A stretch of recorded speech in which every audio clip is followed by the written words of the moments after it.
We are back, and we're thinking about George the Fourth. One of the, most of the kings of England sucked. Yeah. He definitely did as well.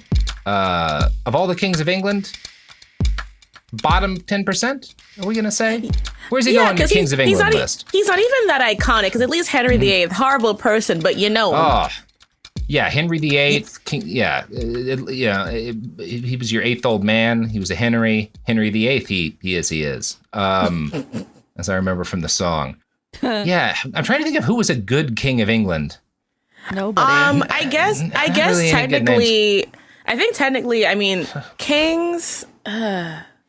No, because even Richard the Lionheart was doing crusades, and those are he was literally doing a crusade. Yeah, it's like, that's not great, dog. He might be your best. I don't know. Queen Victoria's got the Irish potato famine. Yeah, it might be Charles. If Charles drops dead, having not done anything too terrible as king, I guess he might wind up being our best.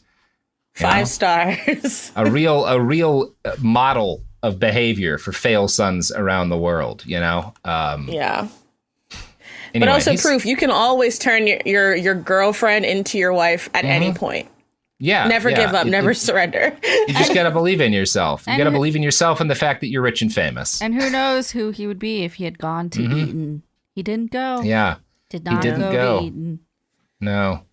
They would have taught him, I don't know. I don't want to make fun too much of his sausage fingers because I think it's a serious medical issue, but he also refuses to take modern medicine because he believes in dumb fucking shit wizards. So I guess it is his fault. He probably there's a single pill that would fix all of his circulation problems, but he just takes strychnine made from some sort of fucking plant sap every day. God, I love it when people who have all of the money in the world to be healthy aren't purely because they don't believe in medicine. It's always a lot of fun. The Steve Jobs effect, we call it. Yeah. All of your problems are entirely self-generated. Anyway. What a choice. Princess, are you ready to get back to the story of Beau Brummell, who we have just gotten up to age 16, right? He is. Yeah. I'm ready. And Beau is not afraid, unlike Beau that movie. Not afraid. He at least is good at putting on such an image of confidence and fearlessness that dozens of people wrote about it, and their writing has come down to us 300 years later about how this guy is like a Fonzie level of cool. 300 years later, we have a whole library worth of just people talking about man, that guy was cool.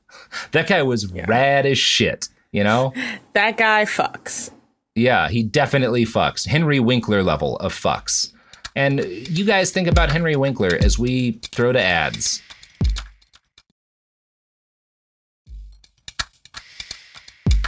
We're back. I love Henry Winkler. He's had a great career, Yeah, great hair still. Yeah. Take that. It's because it's easy to be, as a young man, he was quite handsome. It's easy to seem cool briefly when you're young and really handsome. But he grew up into a man who looks like, and I mean this is no insult to him, looks like your dad's accountant. And is still really cool. You kind of want to be Henry Winkler. And that means he's always just had that kind of deep vein of cool running through him. I appreciate that. Yeah. Somebody's going to point out that he killed someone in the 1970s, and then I'll have to feel bad. But I don't think so. He was too busy getting killed off as principals in horror movies to really do any murdering himself. He did do a lot of that, didn't he? Yeah. Yeah, I'm just a little bit because there's that. I kept thinking that the fellow who died recently, the leading man who passed recently, Donald Sutherland. We were just talking about it before we recorded. Mm-hmm. I had mistakenly thought he was involved in the Natalie Wood thing, and I just realized when he died, I was just tarring this man with a horrible brush for no reason, just because I'm bad at keeping track of celebrities. Yeah, and it made me feel all these white men did something wrong. Yeah. It made me feel, I've had a couple of weird arguments. I had one about Billy Joel with some lady in my mentions who was okay, you like him, but he's an abuser. He's was an abusive husband. And I was I don't know where you're getting that from. No one's ever accused him of that. His exes seem to speak really well of him. And he spent the last 30 years primarily raising money for a battered woman shelter. I actually think he's kind of fine on this. But I think you just half hear something and you mistakenly blame some random famous person for something they did not do. I'm sure we've all done it at some point. There's just too many names out there to keep track of. Like, yeah, rumors circulate about dead people, and you're just kind of like, well, they like. I remember, like, not to defend her, but I remember people saying like, oh yeah, Mary Tudor burned like over 300 people, and the number's like 275. And it's like, that's still not great. That's not great. I was expecting more. That is like 20. If you think about it in murder terms, thinking someone killed 25 more people than they did is a lot. Although not a lot if they did kill 275 people. So I don't know. I don't know where you want to go on this, you know? Yeah. We'll call that the Matthew Broderick conundrum. Anyway, look up Matthew Broderick. Dark. I know. It's dark history. Look, this is the show that we're on. My brother used to confuse Dennis Quaid and Harrison Ford, and I feel like that is not chill. Ooh, no, because Harrison Ford never killed anybody. Not that I'm aware of. Except for with kindness. Anyway, we're talking about Beau. So Beau's parents, you know, he is basically on his own in the world by age 16 or so, which is not uncommon in the period. In most of like the Western world, at 14, you're generally starting to be seen as a full adult. Most people kind of view you as very young, but you're often like working full time, right? Like you're supporting yourself or helping to support your family by that age if you're a man. And it's not super common, especially among commoners. It's rare for girls to it's not the norm for girls to be like married and having kids at that time, but it's not unheard of, especially among the aristocracy, right? So the fact that Beau's childhood ends a little early has a lot to do with the fact that his parents both die when he's very young. His mom passes in 1793 when he is 15 years old. He doesn't write a lot about her.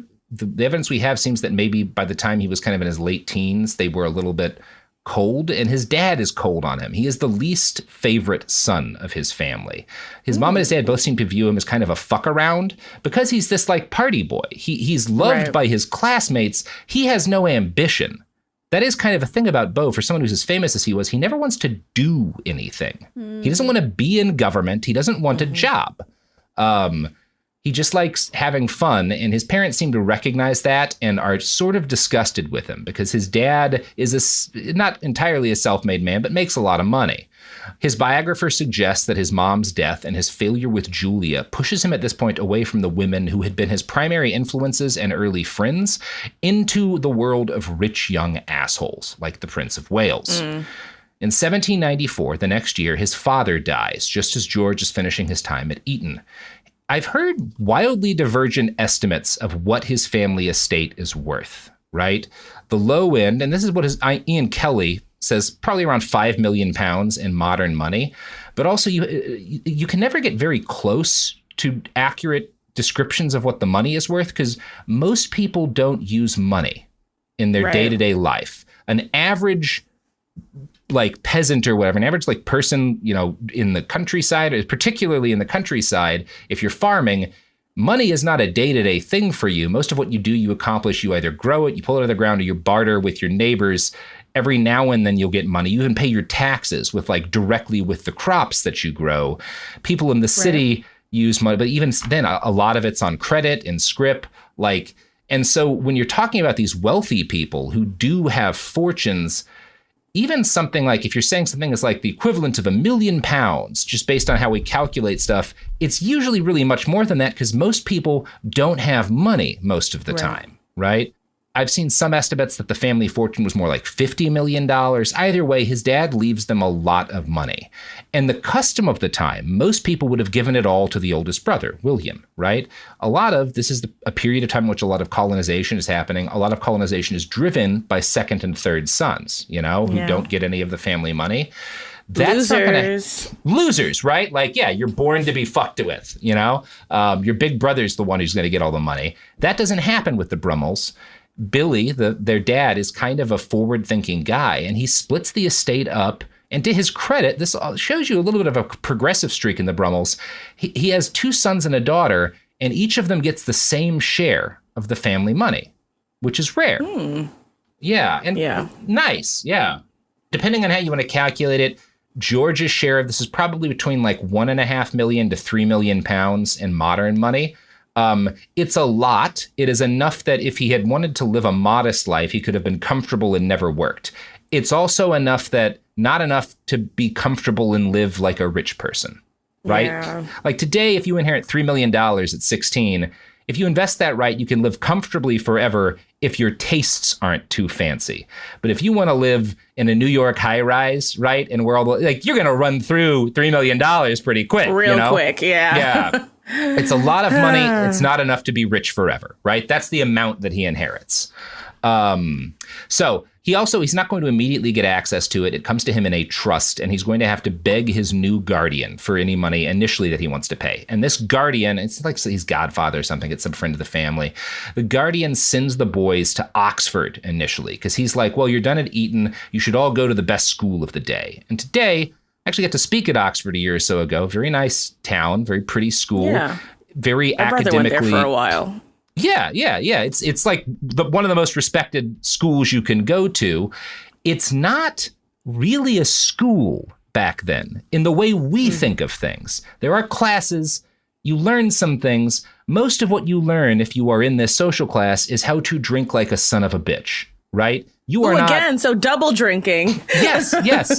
You learned how to drink as a boy, and now it's time to learn how to drink like a man, you know? Like, that's why you go to Oxford. That's most of what you learn, and I am not making this up. So one of the most prominent Oxford graduates who went there, he goes there a bit before George's day, but I think his statement about Oxford in this period of time, and Oxford it's not a college, it's a series of colleges in one town that all kind of get wrapped up, but there's like a number of different universities. One of like a guy who goes to Oxford in the period of like basically a generation before George is Edward Gibbon, who you might not know him by name, but he is the guy who writes The History of the Decline and Fall of the Roman Empire, right? He is one of the biggest names in the history of academia, right? Like, yeah. And this is what he says about Oxford in this time. I spent 14 months at Magdalen College. They proved to be the most idle and unprofitable of my whole life, right? We didn't do shit but drink. Ian Kelly quotes a contemporary politician who preceded George at Oxford by a little bit and said, a gentleman commoner was under no restraint and never called upon to attend either lectures or chapel or hall. The set of men with whom I lived were very pleasant but very idle fellows. Our life was an imitation of high life in London. We are pretending to be adults, and we are learning how to be ready to be rich dilettantes in the city, you know? And we're not learning that because there's nothing to do. We're learning that because being a rich dilettante in the city is how you get the jobs running the empire, right? This is part of why some of the people who run it do stuff like try to hold Afghanistan, not all that long after this period of time, and get everybody killed. It also, part of what you do have to accept is there's a degree to, this is a very effective system at the end of the day in creating people who are hard and cruel enough to run an empire that is extremely powerful. This is the drinking, the insults, the petty bon mots, the fact that you have to be so quick-witted, you have to be able to keep track of who is where and who you can insult and who you shouldn't. The fact that you have to be able to drink to excess during, but not too much because you don't want to lose track of like maintaining your path in the social structure, that requires a lot of a person. And it doesn't breed people who are good at governing India, but it creates people who are good at understanding how to hold power in India, you know? It does. Who hold the line of like... Right. Yeah. They hold the line of the hierarchy, and they're also so... From the whole homosocial dynamic, they're also ready to believe the person on top of them knows best. So they'll just believe whatever being told by the person above them. Yeah. It's this... I have talked to... I was not a high school girl, but I have talked to my friends who were high school girls, and they'll talk about, especially when you're like... I think the show Yellow Jackets gets an aspect of this pretty well, but like how brutal girls can be in like social hierarchy to each other at that age. Men have their own version of that. And you should look at the culture that produces the rulers of England as like a really gossipy high school. Everybody's fucking, everybody's talking shit and gossiping about each other. And George, all he wants, he doesn't want any of the jobs. He wants to sail to the top of that without actually being responsible for anything, right? He is in a lot of ways the Relatable. consummate slacker, right? Yeah, like he is kind of like the patron saint of slackers, you know, which is part of why I respect when him. you're a B+ student, you're like, I'm gonna be okay. Yeah, you're like, I'm a B+ student. I can pass all the classes. I'm not gonna study though. Yeah. So this segment of society was, as George came of age, also deeply spooked. The culprit of this spookiness, was the French Revolution, which is kind of lingering. It hits while George is at Eton. He comes home from like school for a holiday to be told at his family manor, like, oh yeah, you know, they just did a revolution in France. Looks pretty nasty for people like us over there. Killed the king and queen. Yeah, killed a lot of fucking people. And so everybody, it doesn't hit Great Britain, but a lot of refugees do. A lot of these French nobles and wealthy people who flee wind up coming to London and stuff. And the whole aristocracy is terrified. Is this shit gonna spread? Because they're not looking at it as just the French Revolution. They're also looking at what just happened in the United States, right? Which did include a lot of violence towards members of the British aristocracy who stayed loyal. And they're thinking, are we about to have an uprising of the common people, right? Are we on the verge of a revolution, you know? Right. Part of what they are aware of is that a lot of the men and women who had faced the guillotine during this era had been identified by the crowd as aristocrats because they were dressed very well, right? They are wearing the clothes of incredibly rich people. And this starts to accelerate a change that had already begun to sweep British fashion earlier in the 1780s. Wool replaces silk. Gold and silver seems less desirable than flat colors in an age where you never know, is a mob about to come for us? So this is starting to happen. Right. And parts of this had started before the French Revolution, but that really accelerates this, like, I don't know if I want to be wearing the equivalent of like $200,000 in silk at all times and like gold braid, literal gold braid. Right. Like, I shouldn't carry my purse in this neighborhood. Yeah.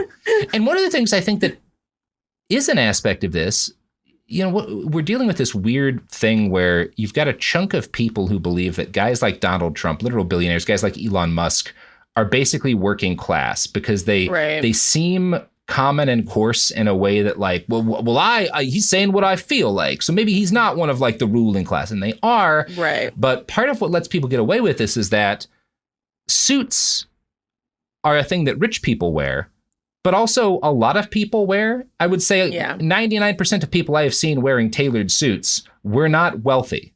Most of them are working class, right? Because for a lot of working class people, like, you just wear a suit to work, right? Like, or at least a casual suit or something.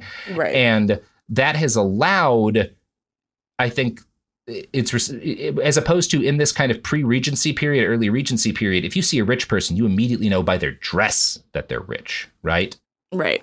And part of what's going to happen, this change in fashion, is going to change that. It's never again going to be as easy to tell how rich the rich are just by their clothes, unless you really know your fashion shit, right?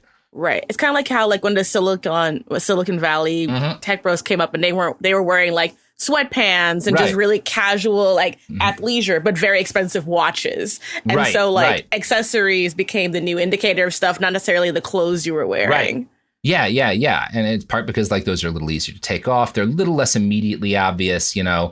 Beau is going to be part of why that becomes how people look at fashion. We're getting to all that. So he only spends a couple of months at Oxford. He gives it up in like a semester as a useless waste of money. And he comes to his guardian and is like, look, I don't think Oxford's going to help me get where I want to get. I want some of my money released now because I need to buy a commission in the Royal Army. I want to pay to become an officer in the Army. Word. If you join the Army today, number one, you never pay, because that would be very sketchy to pay to join the Army. You will start. There's 2 tracks, and the British are actually part of why, because the British helped to invent, and they're kind of cribbing from the Romans. We crib in part from the Romans, from the French, from the British. You know how we organize our army. There's 2 tracks in the military, and this is true then and it's true this day. There's non-commissioned officers, privates, sergeants, corporals, right? That's not the order it goes in, but whatever. And then there's officers, right? That's your lieutenants, your captains, your majors, your colonels, yada, yada, yada, on and up. They do slightly different things, and they're different social classes historically. This is a little bit less the case in the United States, but not really that much, because officers have to have a college degree, right? Generally. Not always. My grandpa never graduated Right. 8th grade, but he became an officer because everyone above him got shot to death in Korea, does happen occasionally. But There you go. as a general rule, officers are people who have an education, right? And in this period, officers are usually the aristocracy or gentlemen commoners, right? Like Beau. And in the modern militaries, there's no way to start out as a higher rank. You start out at the bottom of your respective rung, usually either like a private or a second lieutenant if you're an officer, right? Because modern militaries have found that if you can bribe people for better jobs, what happens is all of your officers suck and they get everyone killed all the time. This is a problem in a lot of different militaries, right? It's always Sounds a problem. about right. Yeah. You look at a lot of these, to go into kind of some contemporary history, there's been a lot written about, like, you have these wars between Israel and a lot of its neighbors, and a lot of these armies, like Egypt and Syria, perform really badly. And part of it is because if you're a dictator, if you're a strong man in power, you don't necessarily want an army that makes it easy for good officers to gain power, because those are the people who might overthrow you, right? So you want toadies and stuff. People are effectively buying, and that's how a lot of shit works in the British Army, kind of, for quite a while, and especially during this period. Back in the late 1700s and early 1800s, rank is not something a rich man earned. It was something he bought. And this practice had started in the reign of Charles II. Being able to buy a commission actually had a reasonable origin. It was trying to deal with the fact that you had a lot of rich guys who wanted to be officers. They would join, they would get everybody killed, or if a battle would go badly, they would run away, and they would kind of like fuck over the army. So they were trying to establish accountability. And initially, the way buying a commission worked is it was like pay up. Well, it was like bonding out of jail. It was, in order to become an officer, you give us a chunk of money, and when you're done, we'll give it to you back unless you run away in battle or get everybody killed. If you fuck up, you don't get this money back, right? So it starts from a good, an intelligent desire to, like, we need to have some accountability, right? But by the time Beau is there, it has turned into a way for, if you're an asshole with a lot of money, you can pay to have a cool sounding rank. Like, I would like it if people called me captain. I would like to be called colonel, right? Here's a pile of money. Now I'm a colonel, right? But it did lead to people who didn't know their shit being in command of military units. And British defeat in the Revolutionary War is going to be blamed by a lot of people at home on these officers who have paid for their commissions. Now, I think historians have largely agreed that that's not a primary cause. It wasn't 0% of why things go badly for them, but it's not the main reason things do, right? But a lot of people do blame that for the defeat at the time, right? It's also worth noting that the army does this, because the army is the second tier British military thing. The Royal Navy, you're never able to do this. It's got some corruption of its own, but that's part of why the Navy always wins, is they don't do stupid shit. Yeah, they're like, this is going to be sick.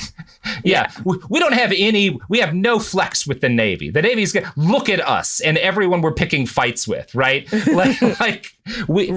Otherwise, we're an island nation. We need this shit to work. We cannot fuck around with the Navy. And you shouldn't fuck around with the Navy either, which is why this podcast is sponsored entirely by the British Royal Navy circa 1790. Was it easy to get a sponsorship from a bunch of men who have been dead for 200 years? Actually, yes, but that's because we at Cool Zone employ only the finest oracles for our ad sales team. So thank you, oracles.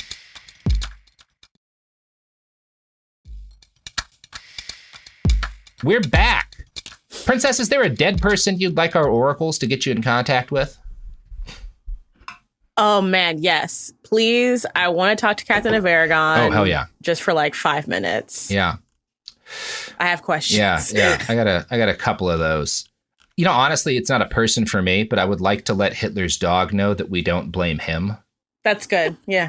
Like, none of it's on you, buddy. Like, it's not on you, man. Yeah. Like, we know you didn't have any choice. You're a German Shepherd. Like, it's not on you, man. Nobody blames you, right? We're all in agreement. I just feel like he might be holding on to some trauma. One innocent. Yeah.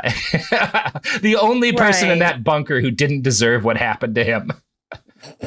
So, By the late 1790s, only some cavalry and infantry regiments let people purchase commissions. And a lot of these are show units meant for parade duty rather than like fighting Napoleon, which is happening at this time. And Napoleon, pretty good at fighting. You don't want to send some asshole who bought 1,000 men. Yeah. You need a guy who's going to be named after a steak. That's what you need. Right, exactly. Yes, exactly. The man who's going to have boots named after him is the one we can trust to do this shit. And of all of the fake regiments in the British Royal Army, the fakest of the fake was the elite 10th Light Dragoons, which had been christened the Prince of Wales's Own, right? It's supposed to be an honorific. This is the specific unit, the elite, in the Tsarist Russia, you've got the elite horse guards, which are like the Crown Prince's Own or whatever. And here, that equivalent is the 10th Light Dragoons.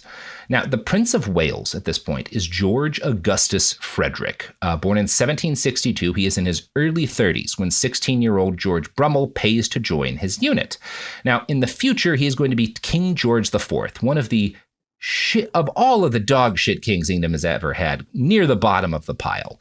He is famous for being a selfish asshole to everyone around him. He's famous for, among the standards of the kings of England, people being like, yeah, this guy was really a dick to people. Just didn't seem to care about anyone else. Yeah.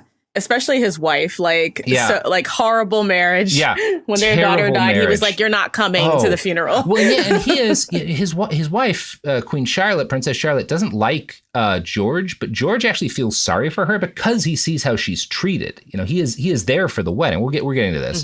The 10th Light Dragoons and how they worked and why they came about are a testament to the kind of lifestyle the future king lived. Because he was heir, his dad, and some of this isn't his fault, his dad won't let him do anything. He doesn't want him to have a real job because the only real job that's fit for a prince is to be a soldier. And that's dangerous, right? Your heir is the future of the dynasty. Dad wants you safe at home, not getting into any trouble.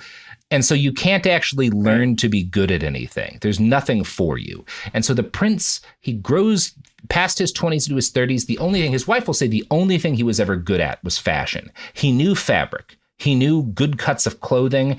He could have been a great tailor, if he had come about in a different time where he was actually allowed and needed to do something. He might have actually been a person with a skill, and it would have been better for him because he is miserable his whole life. Because he has no talent, like most people, we have these guys today. A lot of people who are not good for anything fetishize military uniforms. And dressing and looking and pretending to be militant as a way to hide the fact that they have no talent, right?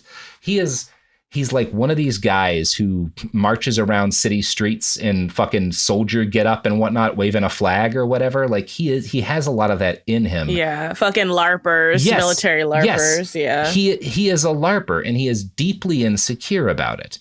He collected replicas of every kind of uniform in the Royal Army. When his younger brother, who has a real job doing actual statesmanship, visits Berlin in 1791 as part of they're fighting Napoleon, right? The Prussians are our allies and whatnot. So he's there for diplomatic reasons. And when he goes, his eldest brother, the failest of fail sons, who's not allowed to do anything, is like, if you go, this is what he writes in the letter, being like, I want you to bring me these back, the complete uniforms, accoutrements, saddle and bridle, etc., of one of the Zayton's hussars, as well as one of the officers' complete uniforms, clothing, sword, cap, saddle, bridle, chabrek, pistols, in short, everything complete. I want all of the uniform, all of the bits, all of the dresses. He's like, this is a guy, today he might have wound up like in a nerdier thing, being one of those rich dudes who has like all of the fucking Imperial officer, every stormtrooper uniform, a great Darth Vader costume. He's that kind of guy. Only he's not, again, he's like making his brother buy it for him. He's like, right? This is this kind of Vader costume. This is from the video game. Yeah. But he's not, there's something if you're the kind of dude, especially I've known some people who like buy all the equipment to like make their own custom uniforms and shit. Like that's a skill. You have to learn a lot about tailoring. I have cosplay friends who do that. Yeah. A lot of respect for that. He is the kind of guy who pays to have all that made for him. The specific uniform that he's most obsessed with is the uniform of the Prussian hussars. And a hussar is a kind of cavalry. These guys are the Navy SEALs of their day. They are special forces. They are the best of the best, right? Not only are these hussars, they have a pretty good combat record, but they look really cool. If you look up the Death's Head hussars, these guys, they wear these huge shakos, these like big bear skin hats that have like bear fur on them, these like huge round hats. And it has a skull and crossbones. Do you see the Death's Head? That is where the Nazis get the Death's Head from, right? It comes from these units, these elite units of hussars. Now, these guys aren't Nazis, right? They don't exist yet, right? This is just, it looks cool to have a skull and crossbones on your helmet, right? No, for sure. It's just like Hitler is just such a, like, he's such a Pinterest artist of like, I like this, I like this, I like this, I like this. I'm just going to ruin it retroactively. Well, the guy who makes the SS what they are, Heinrich Himmler, is exactly the same kind of nerd about this stuff that the future king of England is going to be. And he's also obsessed with these hussars and their great, uniforms and whatnot. So that's what the Prince of Wales wants. He wants, what he covets about these guys, because he is never going to see anything close to a fight, is their reputation for being deadly skilled professionals. He wants respect, and people respect these men, right? In Beau Brummell's biography, Ian Kelly writes, such was the issue's importance in his mind that he wrote directly to Sir Henry Dundas, Secretary for War, threatening that if he were not granted the rank and uniform of a major general, it must lead to a total separation between the king and myself. He put it more eloquently to his father, I have no option but to lead a life which must to the public eye wear the color of idleness, which, from the sense of it so appearing, must sit irksomely upon me. A uniform would make him appear properly royal, a soldier prince leading his people. In letters to his father, he likened himself to the Black Prince, and in the portraits he commissioned and poised himself as a man of action, a military prince. He wants to be seen as this great warrior. He's never going to get a chance to do that, right? He would have gotten killed immediately. He would have gotten the whole British army. Napoleon would have won the shit out of this war if anyone had left this son of a bitch near a battlefield. Absolutely. Yeah. And his dad knows this. The prince is, these guys are so funny. His dad knows this. The most the prince is ever going to get is a single regiment, created just for him in 1793. The 10th Regiment of Light Dragoons, the Prince of Wales' own, never does anything. They are not a real military unit. They exist.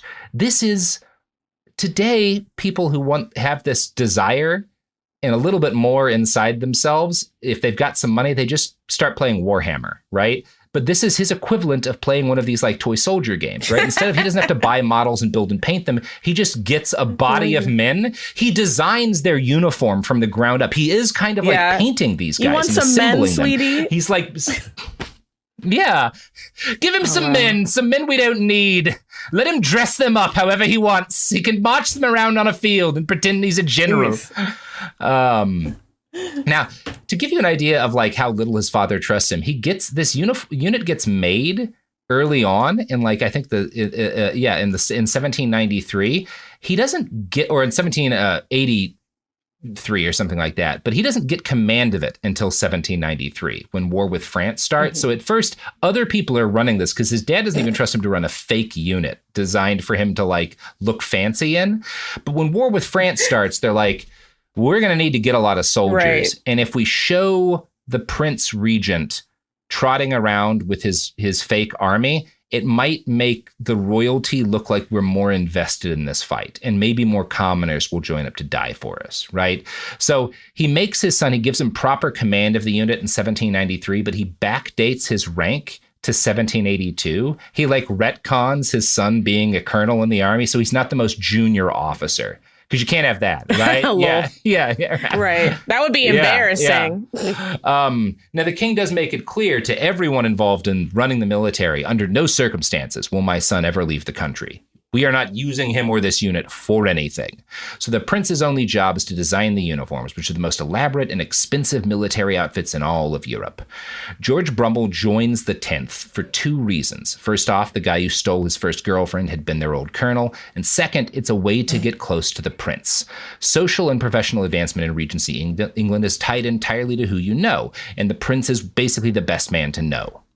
He had met the Right. prince once earlier at Windsor Castle, and the future king had expressed an interest. George comes to the castle dressed differently from everyone else, dressed really down. He's kind of dressed casually, but it's sort of, he looks like he just rolled out of bed, but he spent 4 hours setting himself up to look like he just rolled out of bed. And he looks like he's dressed Hot. down, but because he's wearing this outfit that's like a costume, right? That's like a casual costume, but he is perfectly tailored. He has every single measurement. He has like set out to show off his body to the best degree.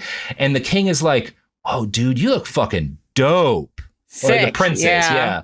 And the prince, you know, not to body shame a dead man, he is known for being corpulent, right? And so he is insecure about this. He gets made fun of for this. And Beau is thin and muscular and handsome, right? So the prince is like, how can I dress like you? And he listens to everything this 16-year-old boy has to say, right? Oh my God. He's desperate to be this kid. He's just because he's cool, right? One of the criticisms I might have of Ian Kelly, who's a very good and a very serious biographer, he jumps around this fact that, like, because Kelly kind of leans into this, it's a little bit of a mystery why everyone likes him so much. Some of it was this, he was charming. He was like, what he doesn't, because he's a little bit too, I think, professional to say this, is like, Beau's just cool, right? Yeah, he looks like Timothy Chalamet. Yeah, like, yeah, it's like, exactly, right? Like, people just want to be like him. So, yeah, and you know, the Prince of Wales, who is 30-something, kind of falls for him. So when George applies for entry into the regiment, the Prince of Wales says yes. Now George has to pay, and he has to pay out the ass for these uniforms. But he quickly becomes one of the most popular men in the unit, despite being a literal child. A lot of these guys are in their 20s and 30s. He is 16, and they all look up to him. Right. Now he can drink with the best of them. He's very funny. And pretty soon the prince is dressing like him, which means everyone else starts dressing like him. Right. Oh, yeah. What an influencer. Yeah, he is an influencer.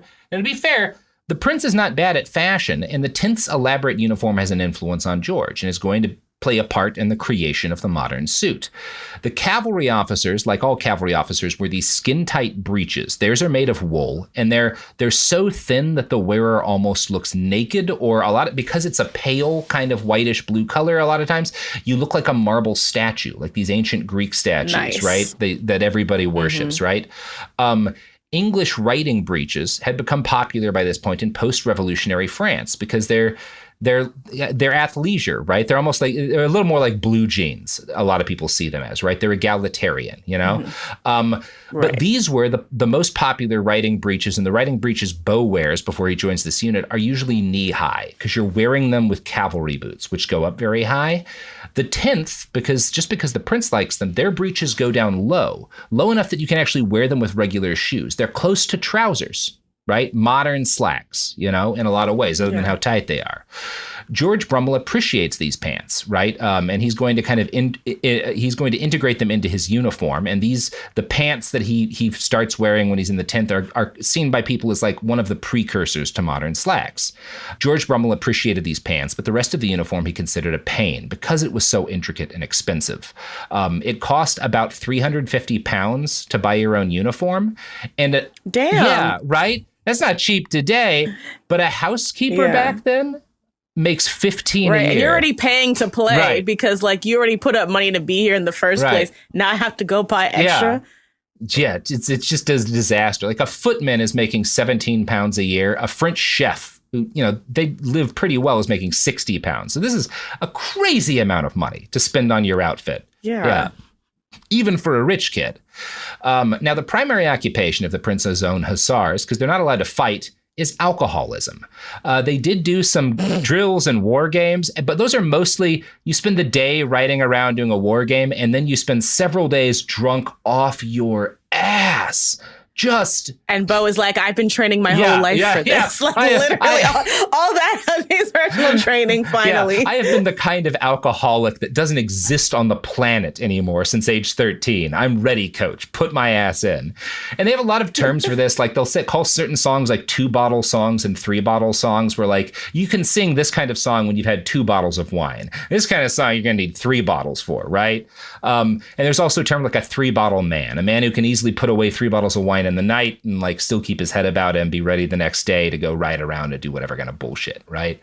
And that's all you're doing is drinking and riding around. The prince described his ideal soldiers as men of fashion and gentlemen, and he spent most of his time forcing bottles of wine down their throats and doing basically they're all doing karaoke. That's what partying is then, is you all sing together while you get recklessly drunk. One veteran of the unit later recalled, the officers of those days were thrown headlong into a vicious school, where at times they were expected to act as if in reality they were thinking beings, and at others chastised for merely thinking. The officers were suffered to get drunk, swear, gamble, seduce, and run into debt at pleasure. That such a school produced many scamps, many incorrigible bad characters, is but little surprising. It is indeed truly wonderful that it produced anything else. He's like, Jesus Christ. Most of us turned into pieces of shit, but that's not what's amazing. What's amazing is that any of us didn't. Right. It's like some of us actually became productive members of society. They died 2 years after because their livers were completely destroyed, but good for them. They were melting from the inside out. George Brummell does extremely well in this world. Brummell is noted as being, quote, the life and soul of the mess with his regiment, for his original wit and collection of good stories were inexhaustible, and at the dinner table he always kept his brother officers in roars of laughter. Every regiment in those days had a practiced and privileged jester whose province it was to put an immediate stop to serious conversation by pun or joke, and return to, quote, the hilarity which usually pervades our military society. So he is seen as the guy as like he can stop anyone from like he's making dark jokes, he's making jokes, lewd jokes about women, and his goal is to redirect conversation to keep everybody in high spirits, right? Especially when they start losing money as they're all going into debt, trying to afford to be in this unit. That's part of his job, and he's good at it. He does so well at this side of Army life that after a year in the regiment, at age 17, he is picked to be the best man at the royal wedding, or at least one of a couple of them, right? Oh. He's the best man at Charles IV's royal wedding.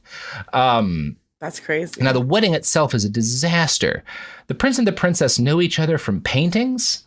Like, that's what they have, and like letters where they describe each other, and they both lie. Right? Neither of them is honest, right? They were not pleased. Like Tinder taken to its natural ancestor. And the princess is like, well, he really did not accurately describe his weight, when he talked to me. And his issue with her is that, like, this is a thing I think is common among German princesses. She doesn't bathe, and he doesn't love that. Nobody does. A lot of people try to talk to her about this, about like, hey, I got bath, might help, like there's this, but they don't really, that's not the style at the time. So because he's such a piece of shit, the prince is going to spend their wedding night and honeymoon mostly mocking his new bride. And George he tries to redirect. He feels like bad for her because she's a little like weird and foreign, but she just like left her home to come here, and she seems really lonely, and like you're being very shitty to her. The future, he does, however, get absolutely housed with the prince. They are just drunk as shit. The prince is too drunk to fuck, right? When they come in on their honeymoon, she blames Beau Thank for God, that. Honestly. Like, honestly, that might have been the best thing for everybody. Yeah. But she blames Beau for like, you got him too drunk to even do the one thing he's supposed to do, right? So tomorrow, honey. George buys a promotion to lieutenant in 1795 and then captain in 1796. His only injury came when he fell off a horse and broke his nose, thus ruining his profile. In 1798, some people say it makes him more handsome, like Harrison Ford's little chin scar. It probably does. Yeah. That's going to be my guess because he still does pretty well. In 1798, the regiment moves to Manchester, and George is like, it's the end of my military career. I don't want to go to Manchester because that's not London. London is the city that matters. And here's how his earliest biographer, William Jesse, describes him going to the prince to talk about leaving.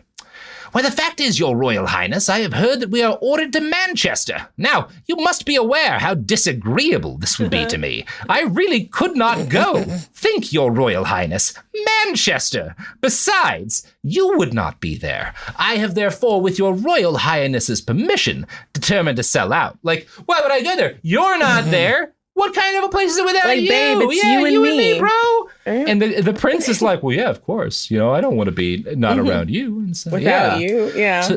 I love you, dog. Exactly. So Beau cashes out and he moves to London. He takes possession of his inheritance at this point. He's a full adult. He buys a house in the most fashionable part of town. He is very close to Savile Row.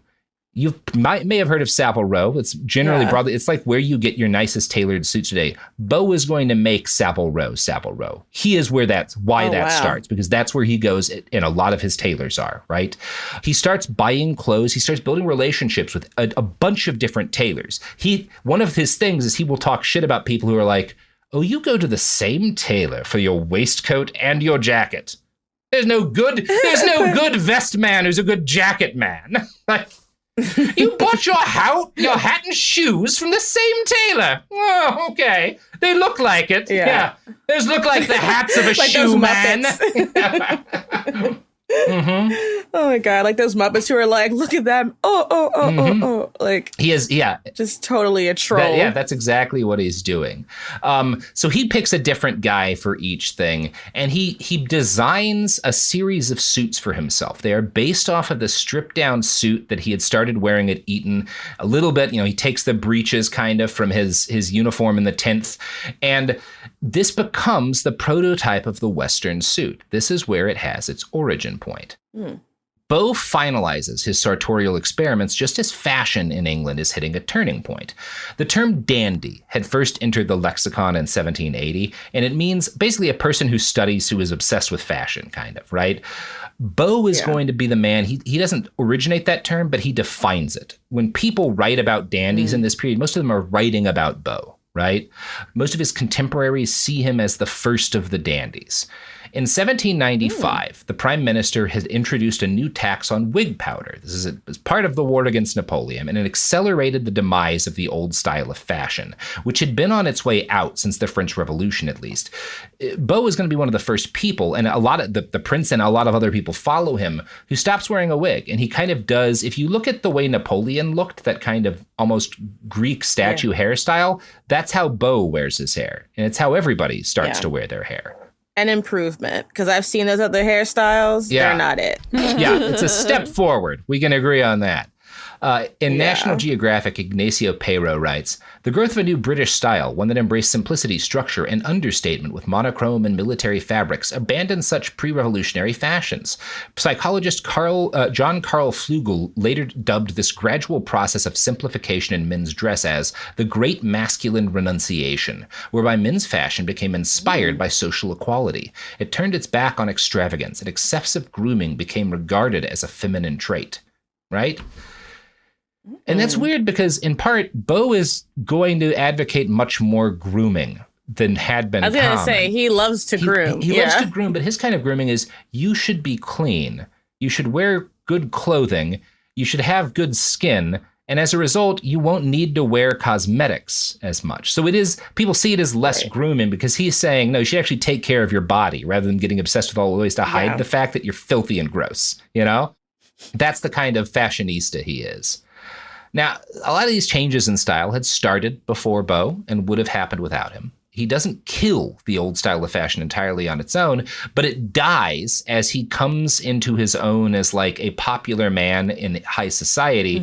And he is the first person with a vision of what's going to come next, right? And that's why he's able to make this change. He's able to make it because the prince is the king of high society in London, and he is dressing like Beau. He is telling everyone else to dress like Beau. Beau is going around to all these tailors, and when people realize this is who the king follows for fashion advice, they will go to the same tailors that Beau is, and they will ask them, what is he wearing? What does he say is the best fabrics? What does he say is the best way to dress?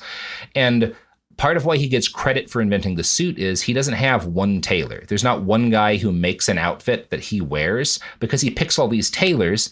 It's them who are kind of coming up with these alterations and innovations on new styles, but he is the one putting them all together. So he gets all the credit for creating the suit, even though he's using a bunch of people for it, right? Yeah. Within months of arriving in London, flocks of aristocrats are following Beau around. They will come to his house in the morning, and this starts with the prince and some of his hangers-on. They will go to see Beau in the morning and watch him dress. because they want to know, like, how do you look like you just rolled out of bed? What is it you do? And it takes them hours. And it becomes like one of the most fashionable things to do. Because, again, part of what this guy is doing, he is living the life of a TikTok influencer, but we're like a TikTok fashion influencer. You taking videos of you putting on your makeup, videos of you get dressing ready up. with me. Yeah. It's just IRL. They're like, we're going to see this live in person. They're literally at his house watching him do this, right? Like, but it's no different, It's just like it's actually in his home because that's the way it's got to be back then. Once the Prince kind of acts like the algorithm, right, that boosts his content into everybody's feed.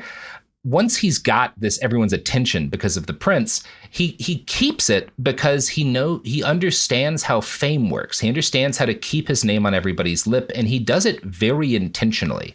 Some of why is because he's got a great eye for style. Beau is probably the first fashionable man of influence to insist that what matters is not how expensive your clothing looks. It's not having all these layers. It's not having all this jewelry. It's not having all this paint on your face. It's having really quality fabrics, particularly fine linen, and it's cut in a way to show off your natural attributes, right? You don't want to wear too much. You want to show off your body because you're showing off, I have the time and money to spend all of my time thinking about how I look and how I present myself, right? Rather than I paid somebody to buy me the fanciest clothing, Right. Mm-hmm. And that's so interesting because, like, how you're explaining him is not how it was framed in that opening article. So because it's so specific, and it's so funny because we talk so much about the downside of like fast fashion, and Beau would have been the first one being like, we don't buy from Shein. We get ourselves custom made and like spend the actual money. And instead of like, so in a lot of ways, it is like this revolution of because like even that macaroni thing, it just sounds like a bunch of like kids that went to the continent, like went to Ibiza for a weekend and were like, this is my personality now. This is my personality. I paid a servant to buy whatever they wear over there, and I just put on what they bring me, right? Beau was like, no. Your entire life is about thinking about what you're wearing and how you look. That's all you spend. And that's what means you're an actual fashionable gentleman. Now, part of what helps Beau in this, another thing that helps, is that he's gorgeous. He is like 6'5" and 190 pounds. He's built like a Greek statue, right? Part of like Beau is one of the men, like that phrase, the turning of the leg or something like that, comes from the fact that he wore these very tight pants over his extremely muscular legs, and he looks like a statue, right? He looks like a Greek statue. He's deliberately cultivating that look. He wants people to see him as a piece of meat, Part of the point of these pants is you can see the outline of his dick. He's got those like gray sweatpants look going on, right? Yeah. Oh my gosh. This becomes, and he's 6'5". He's 6'5". He's probably around blue eyes, finance. Yeah. We don't know exactly. Weirdly enough, Ian Kelly is the one who calculates how tall he probably was because his wine merchants kept track of his weight, and we know some of his measurements, so you can kind of triangulate about. But he's tall and he's reasonably muscular and thin, right? Like he's got that kind of build, The last ingredient to Beau's success was that he had a modern understanding of how to manage and cultivate celebrity. He kind of invents Western celebrity in a very real way. Part of it is that he's very witty. He's very funny. People copy him and quote him, right? Which spreads his fame. He develops an affectation of carrying around. It's basically like a magnifying glass that he will look at people as they walk in at parties and judge their outfits and be like, oh, you must have gotten your boots from a shirt, man. Like that. And he's being a bitch, but he's really funny with it, and that's part of the entertainment. Is Beau's going and he's gonna talk some shit at you, but in the way that like a stand-up comedian is gonna maybe pick random people from the audience and give them some shit, and like you come into the experience knowing that's gonna happen. Part of what he's doing is he's part stand-up comedy, right? He would have loved Fashion Police. Oh my God. He'd been like, I want to what? He would. Yeah. Bravo is his favorite show. Yes, absolutely. His jokes become reported on in newspapers and magazines. There's going to be at least one newspaper at the time that's devoted just to Beau. His name is in the title. It's not just about him, but it's it's following fashion, and he's fashion, right? Yeah, like he's got his own. He's got a fanzine, oh my God, the fan edits. Yeah. There's fan cams of him, but they're just all text. His first biographer, William Jesse, gives one example of this from when the Duke of Bedford came calling to ask Beau's opinion on his new coat. So this Duke comes in and is like, I've got a fine new coat, and I want you to tell me, is this a good fit? Is this work? Should I go to the party in this? And Beau, quote, Beau examined him from head to toe with as much attention as an adjutant of the lifeguards would the sentries on a drawing room day. Turn around, said the Beau. His grace did so, and the examination was continued in front. When it was concluded, Brummell stepped forward and, feeling the lapel delicately with his thumb and finger, said in the most earnest and amusing manner, Bedford, do you call this thing a coat? This really a coat? This is a coat, huh? You think this is a coat? This is a coat to you, huh? So you came outside and you thought, this is it. This is what I do. He literally is doing brave. What are those? Yeah. And this is, I get why, like Alexandra, like we started with, I get why she says, like, oh, he's just being cruel. He's just being mean to people. This is bitchy. You can take that from this. It is a bit bitchy. But what I get from that quote, what you have to interpret is that it's not about what he's saying. Part of it is about, there's a bunch of people around. Everyone's crowded into his salon to watch him dress. This guy comes in, this Duke, asks for his dress.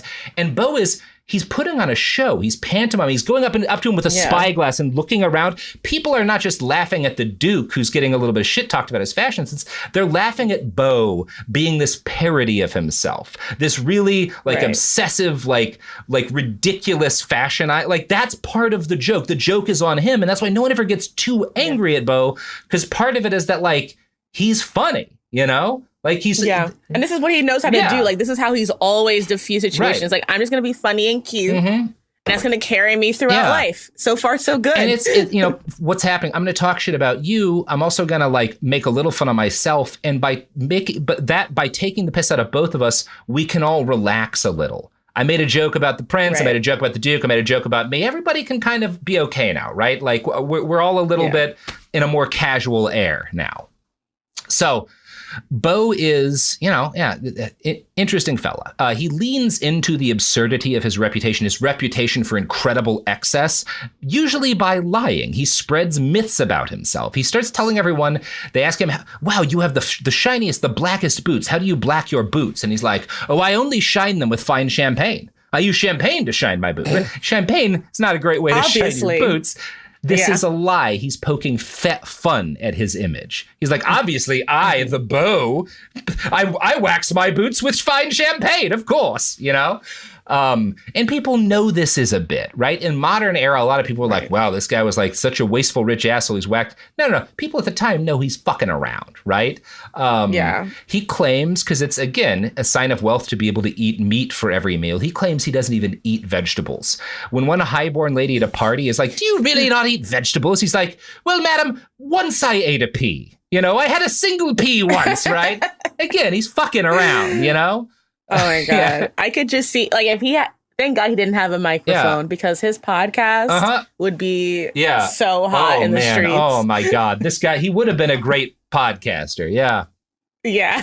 The only thing is he would have had to be focused on YouTube, because a podcast I think he would have said, would have denied everyone looking at me, right? They can't see me. What's half the point? Yeah. He would do the Joe Rogan, do both. Just, film, have his little, like, his pee, his one pee that he has just sitting there. His female friends, who get closer to him than most of the men, are able to get glimpses of the real man, carefully weaving an illusion to keep himself protected and the object of desire. One of his good friends, one of the few people he's able to be himself around, is Lady Hester Stanhope, and she writes memoirs of her time as a woman in high society, and she says that he once admitted to her, quote, my dear Lady Hester, it is my folly that is the making of me. If I did not impertinently stare at duchesses out of countenance and nod over my shoulder to a prince, I should be forgotten in a week. And if the world is so silly as to admire my absurdities, you and I may know better. But what's that signify, right? Look, if the world wants me to be this ridiculous parody of a rich man, and they're going to reward me for that, you and I may know I'm more than that. I could be better than that. But why bother? Right. You know? And it's like, this has been him from childhood. So it's like, there's like one of his first childhood was posing for that cute little pic that we talked about in part one. Like, we are in this deeply shallow, image-obsessed, cruel culture. I can succeed around you, amongst, some of the people that I could be a person around. There's more to me than that. That this is an act, but the act is good enough for these people that, like, why should we respect them? We just need to get by. We need to survive among them, and that's what I'm doing. You know, I have found a way to protect myself. Exactly. Since TikTok and Instagram didn't exist, then Beau was a poster, but he had to do his posting analog style. And the way he did this, since he can't make a bunch of different videos, he goes one-on-one to every tailor in the city. He tells them his thoughts on the different dresses and fabric of the day, and they tell everyone what he thinks. You go around, you follow the Beau route on Savile Row and these other fashionable streets, and everybody's quoting him, right? His presence, and they give him a lot of shit for free and shit on credit, because the fact that Beau shops somewhere will get out, and then you can just tell people that Beau says you should buy this or that, right? And that'll sell it. Time is a flat circle. Yeah. Like, that's just so just like Keith Lee, like, I'm outside the tailor and he doesn't know I'm coming, but my waistcoat's got a little tear in it. So we're going to see if he can fix it up today. Yeah, that's exactly it. Yeah. Now, through this method, he spent years as the most viral man in the London scene. Jane Austen is, again, very likely to have based a number of characters partly on him, and so did Catherine Gore, a Regency satire author who described a dandy in the image of Beau as a nobody who made himself somebody and gave the law to everybody. Right? In the making of himself, he creates rules that others begin to follow, you know? And that's where a lot of the shit to Beau gets, because he locks down men's fashion for, some would argue, centuries because of how dominant he is. But he doesn't do that because he's against men expressing themselves. He is expressing himself as a man and how he thinks he likes to look. It's this culture that he understands how fucked up it is that takes that to an extreme, right? It becomes law. I don't know how much you want to blame him for that, because he is just trying to get by. No one said you had to throw away your wigs. Yeah. No one said you had to shop wearing your weird dune hats. But, like, I'm going to do me over here with my dick out. Yeah, I'm dicks out over here. And, like, I can't be blamed if nobody has a good idea after I'm gone. Now, his chief innovation involved the cravat, which is a neck garment that is a precursor to the modern tie. And Beau is, if not the father, then the grandfather of the tie. Cravats had existed before him, but he makes them because he crafts a way of tying them that is meant to look haphazard. If someone had rolled out of bed, hung over, and tossed it on, he could sometimes hours getting it right? And again, everyone's watching him. He'll during the day, and it's an act too. He's got his manservant, when people are like waiting in the salon, having their tea or whatnot, waiting for him to be ready to come out, his manservant will walk back and forth with these baskets with dozens of crumpled cravats in them, and he'll be like, "These are our failures today. We've been trying for hours to get it just right, you know." Oh my gosh. But he might be ready for you now. He's close. Obsessed. I love him. Exactly, right? Oh my gosh. We know a lot about his daily routine because it's the #1 show in town. The Prince of Wales will show up a lot of the time because he wants some of Beau's cool to rub off on him. Highborn men come by every day just to watch Beau dress. Ian Kelly writes, "Once his friend, the Prince of Wales adopted both the style and habit of attending the Chesterfield street, that's where he lives, levees. Brummell's position in fashion history became assured. He had the required arrogance, poise, and connections, but also understood that the rules were intimidating to many. The father of modern costume, as Max Beerbohm titled Brummell, had a style that was uniquely his, but perfect to the spirit of the age. Quiet, reasonable, and beautiful, free from folly or affection, yet susceptible to exquisite ordering, plastic, austere, economical. It appeared post-revolutionary, neoclassical, ordered, and enlightened, and in this it did seem democratic. It did not shout wealth or privilege. It quietly insisted the point. It celebrated, not at least in the sheer time it took to achieve the look, wealth, privilege, and elegant indolence. Brummell's revolutionary fetishizing of detail was later described by Baudelaire as defining the man who is rich and idle, and who has no other occupation than the perpetual pursuit of happiness, whose solitary vice is elegance." Yeah. Sounds like a hater to me. Oh, Baudelaire was a famous hater. Yeah. Speaking of the pursuit of elegance, our sponsors, Elegant as Hell.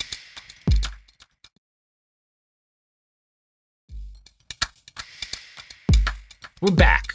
Now, The author of that Esquire piece was correct in that Beau's dominance in fashion leads to a growing homogeneity of men's dress in London, which spreads through the Western world. His proto suit becomes the norm in men's fashion with shocking speed, maybe faster than any other fashion so influential had ever been before, thanks to the new mass media of the day and Beau's modern molding of his own celebrity. He largely gets credit for this development despite not making any of the clothes himself. And, this also stops the fact that he uses all these tailors. No one else shares credit with him. He gets the nickname Beau around 1799, and it meant like beautiful. It's like calling a boy, pretty little man or something like that. It's initially, it becomes with him, it goes from being an insult to actually like a compliment, right? Because it means that you are beautiful. He's going to reclaim it. Yeah. He's like, yes, I am. Ian Kelly continues. People copied what he wore, how he spoke, even how he shaved. Tobacconists sold out of his favored ranges of snuff, and clubs and dances were judged on his attendance or participation. Tailors gave him their goods simply for the honor or publicity of his wearing them, in a manner immediately familiar in our own celebrity and fashion-obsessed age. The decimation of the beaver population of North America in the 19th century was set in motion by his sudden taste for beaver skin top hats. Like, he causes inadvertently a beaver genocide because he wears a hat one day that's made out of beaver skin and people just wipe them out. Oh my gosh. Mm-hmm. We're still dealing with the part of our wildfire problem comes from this, to be honest. Oh shit. Yeah. Like the destruction of beaver populations in North America is actually still catastrophic to this day, and Beau Brummell has a lot to do with it. Now, could he have known? One bastard count. Yeah, right. Yeah. Accidental bastard count. Although I will say he's not innocent here too, because he's not a fast fashion guy, but he is a disposable fashion guy. Part of it is because he loves white. He insists on the thinnest gloves, the whitest shirts, the whitest thin, often leather pants, right? And these, if thin white things don't last, they get stained, they get holes in them. So he is throwing shit out constantly, and so he inaugurates this cycle of like, you are replacing everything rapidly. Right? You are having it tailored every day, and you are having it cleaned every day, and you are running through your clothes. That's so expensive. Right. It's expensive. It builds an industry for fashion, but it is deeply wasteful, right? And that is on him, right? That is something he has a major factor in, right? And he's an avatar of conspicuous consumption, right? And he's an avatar of it in a way that is democratic. Conspicuous consumption had been limited, in part because there were only so many rich people, but in part because only rich people could afford it. And he makes looking good more affordable, which makes more people spend money to do it. So he increases the number of people who are focused on fashion as a luxury as a result of making it a little more democratic. He also lays down his fashion diktats in a way that does not brook disagreement, because that's kind of the humor of the time. Fashion historian Anne Hollander argues it is possible to make the case that masculine formal dress of today is directly Brummell's responsibility. He's a little bit of a cult leader at his height, and that he will make things that are kind of seen as jokes and people will follow them to the letter. One of his bits was he would say, if John Bull, which is like Joe Schmo, right, turns around to look at you, you are not well dressed, but either too stiff, too tight, or too fashionable. Right? You don't want to be noticed by the commoners. Only rich men who understand the quality of your cut should notice you. Common people, you should blend into the crowd, Right. It's the same, it's like with Silicon Valley fashion of today. Now, again, how much you want to blame him morally for that, right? But one thing that is interesting to me is that he is not interested in gaining power. Given his standing with the prince and his status in pop culture, he should have been a powerful man. He should have wound up in government, and he had the opportunity, but he never tries. He has no ambition. Maybe it's he was just lazy. Maybe it's that he recognized doing that, you're going to have to do awful things, and he really didn't want to. His life was fine as it was. He was happy with the things that he had. I don't know. But this is part of the problem it's going to cause for him, is that he rapidly runs out of money. Everything he has is on credit. Mm-hmm. The prince is able to keep his creditors at bay by saying, hey, man, I'm going to be the king. This guy is my friend. Don't call in his debts. And a lot of people are willing to extend him credit because they're like, well, he's going to be running the empire pretty soon, right? He's going to have some kind of job. That's bestie. Right, yeah. Right. But he never quite does. And so this is eventually going to create an unsustainable situation. But before it does, he launches one more trend among the high society in London, one we're all grateful for. He gets them to stop smelling like shit. He is an advocate of daily baths. He is an advocate, uniquely, people who do shower and bathe regularly, it's often cold because that's viewed as being healthier, right? That you want a bracing cold plunge or whatnot. He likes hot baths because Hot. Love Good that. man. he makes it a luxury, right? And he also, the wisdom of the day is that sweating and like chafing and whatnot it gets out the toxins. It's good for you. And he's like, nah, man, I'd rather just like clean myself off in a bath and get rid of the gross stuff that way. That's a lot nicer to me. Amen. Yeah. And he also avoids a lot of the cosmetics of the day, which is good for everyone's health because most of them are like made out of poison. Yeah. Lead. Yeah. Yeah. So he helps out with the health of the upper class to a significant degree in that manner. He spends more than a decade as the it person in London society, which is a long time to be that kind of guy. In addition to the prototypical suit, he also starts the tradition of rich people dressing like farmers. Like he wears hunting jackets and like outdoor clothing that's not actually meant to be worn outdoors. It's meant to walk around the park in, but it imitates outdoor clothing, you know? So we have like fashionable Carhartts thanks to Beau Brummell too. Yeah, he helped start that.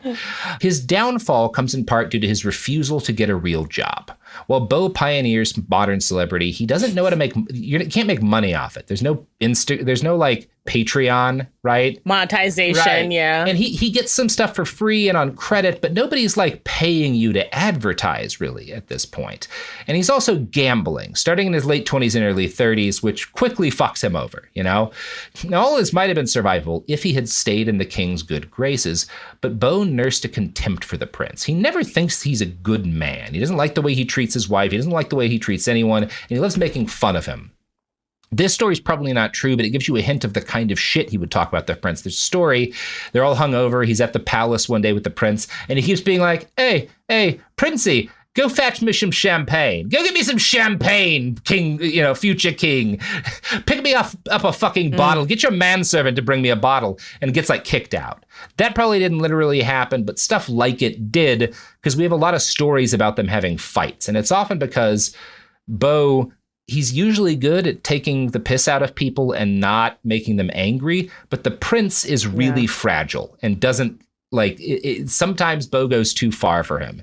And when he's in his late 30s, he's going to blow up their relationship entirely. And I'm going to quote from the New York Times here.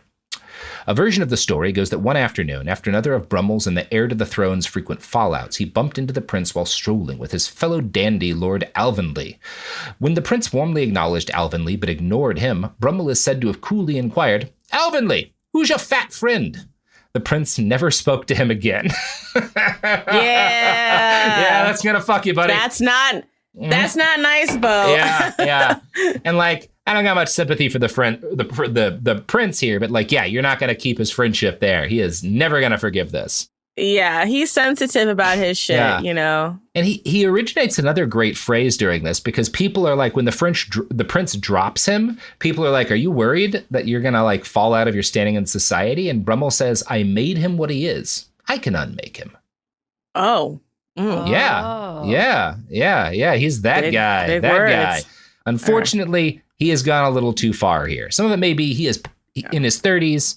He is no longer as handsome as he used to be. He is no longer as thin and muscular as he used to be. He's pushing 40 now, right? You know, just like Capote. It's like when you're not a twink anymore. He's not a twink anymore. Rough out there. They don't have Ozempic. They don't have the really good. He can't do that kind of like modern Hollywood steroids. You know, they just don't have it yet, right? So. By middle-aged, he is flat broke. He's worse because he's in horrible debt. And once the prince withdraws his protection, his creditors are like, well, this guy's never actually going to be powerful. We should try to get some money out of him, right? So his life falls apart in 1816 after a horrible losing streak at one of the clubs where he kept a permanent table. He flees permanently from London to Calais on the French coast because his creditors won't follow him there. He has some investments. He's got some annuities. And France is a war-torn country at this point. So it's like the third world to people in London, and he can live off of what he's got there reasonably well. Right. He spends the rest of his life as a tourist attraction, still famous, and in the years after he flees London, a lot of famous people will continue to write about him. Authors like Benjamin Disraeli and Oscar Wilde feature him in their writing. Oscar Wilde is said to have patterned a lot of his life and personality, especially early on Beau. I can see that. Yeah, very similar guys. Dandy on dandy, for sure. Yeah. The Duke of Wellington, the destroyer of Napoleon, also worships his style, right? Like he dresses based on how Beau dressed. And the playwright Lord Byron intentionally is also, he is one of these guys who's dressing in the image. And these guys are, you shouldn't think of it as copying him as much as the way that like men today, if you want to look good, you can still look at pictures of how Cary Grant dressed and go like, well, shit, that guy knew how to put together an outfit, right? You can do a lot worse than trying to dress like Cary Grant did, right? Like that's the kind of thing, for sure. You know? He's just this immortal icon of cool for people who grow up anywhere near that era. But his older life is not going to be a happy one. One by one, his good friends died, and he grows lonelier and lonelier. And as he grows lonelier and lonelier, something grows inside him: syphilis. He is, of course he's got syphilis. There's no way this man, all of his friends are high-class prostitutes. There's no way this man isn't more syphilis than human by the time he's 60, right? Like he is 80% syphilis by body weight, you know? Right. You are catching the pox if you're in a room with Beau Brummell. Over the course of like 20 or 30 years, it reaches the tertiary stages, which brings about hallucinations, madness. You go crazy. There's a worm eating holes in your brain, basically. His last friend and fan in his dying years is a young man named Fichet, who is the son of the owner of the hotel. And Fichet wants to be a valet. And Brummell's like, if you follow me around, I'll teach you how to introduce royalty. I'll teach you how to be a high society man. And he does. And in return, Fichet spends Beau's final years humoring him. And because Beau is losing his mind, his primary occupation in his last years is he has Fichet escort him to balls and galas that exist only in his head. Right? Yeah, it's like it's bleak. I'm going to quote from Ian Kelly here, because he writes very evocatively about this end period in Beau's life. Brummell had taught him how to announce royalty and how much obeisance was expected by the victor of Waterloo, and Monsieur Brummell taught Fichet about clothes. It was Fichet also who acted as valet to the hotel's celebrated dandy and wit, helping him into his evening coat and handing him the whitest of cravats with the reverence of a sacristan. Yet these soirees would end suddenly and in the same way. One moment, Brummell would hold out his arm to escort the Duchess of Devonshire across the room. The next, his eyes were open to the reality around him. The room was empty. There was nothing in front of him but the candles, the flowers, and the young Frenchman with pity in his eyes. Fichet eventually became inured, he said, to the dark pantomime of announcing Brummell's ghosts, the long-dead duchesses and courtesans, the Regency celebrities who had been Monsieur's friends. But he dreaded the moment when Brummell woke from his masquerade and saw the reality around him, the ruination of his fame and fortune and of his mind. Babylon in all its desolation, as one friend of Brummell said, was a sight less awful. The Frenchman would then blow out the candles, shut the windows, and leave Beau Brummell, the most sociable man in London, to the complete privacy and utter silence of his ruined mind. Damn.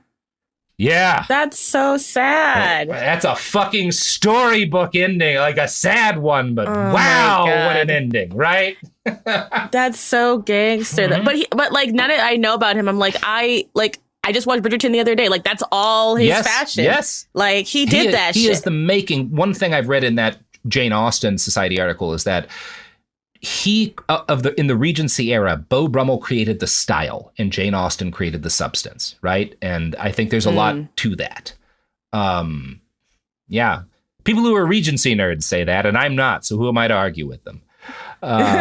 For sure. Yeah, he dies at age 62 in an insane asylum, destitute and reduced to incoherence, which is a bummer. Oh, that's sad. He wasn't a bastard, little capitalist troll, but like little capitalist troll, but hard to blame him. What options did he have in the culture he was born into? You know. And you see what happens when you mommy blog your children in portraits. You see what happens now. Exactly. Don't put your kids in your fucking YouTube videos, right? They'll grow up syphilitic and insane. That's how they'll die in Calais at a Madden house. Oh man, because they'll run out of penicillin. Yeah. He was a bastard. I definitely think he bred bad culture Yes. Yeah. He bred bad culture. Bastardry grew in his image. Yeah. But he was, I think, fundamentally a sensitive and intelligent and basically attempted to be a decent soul most of the time, living in an evil culture. Yeah. And he got to roast a king. That's And dope. he got to roast the king, right? Good for him. Yeah. That's how you get your downfall. That's pretty damn good. And also, like, from what I've heard is, like, they didn't like, the reason why they also preserved that fashion was because it was seen as less feminine. Yes. I don't feel like that's what Beau thought about it anyway. No. I don't think of him as thinking, like, there's anything wrong if it was feminine. He just was kind of he was just not as rich. So he was like, I can't just go to Ibiza and bring back a fucking big ass wig. I can't afford to dress like that crazy, but I can't afford to spend all of my time thinking about how I look. And so I'll beat you that way. And then you'll become me. Right? There you go. Anyway. That's how we win. That's Beau, baby. Princess, you got any pluggables to plug before we roll out here? Yeah. First of all, just thank you so much for having me. It's been literally a pleasure. You can find me on YouTube as Princess Weeks. I'm still technically on X as Weeks Princess. And then I'm also on TikTok as Princess Pendulum, where I cannot wait to talk about House of the Dragon every single day. There we go. Well, you can find me on Twitter too much, but that's about it. Also in a million podcasts. So just keep listening to the podcast you're listening to. You'll keep getting me. I have a novel. It's called After the Revolution. Just type that and Robert Evans into Google. You'll find places to buy it. It's from AK Press. You can also just buy it from them. Anyway, episode's done. That's it, babies. Behind the Bastards is a production of Cool Zone Media. For more from Cool Zone Media, visit our website, coolzonemedia.com, or check us out on the iHeartRadio app, Apple Podcasts, or wherever you get your podcasts.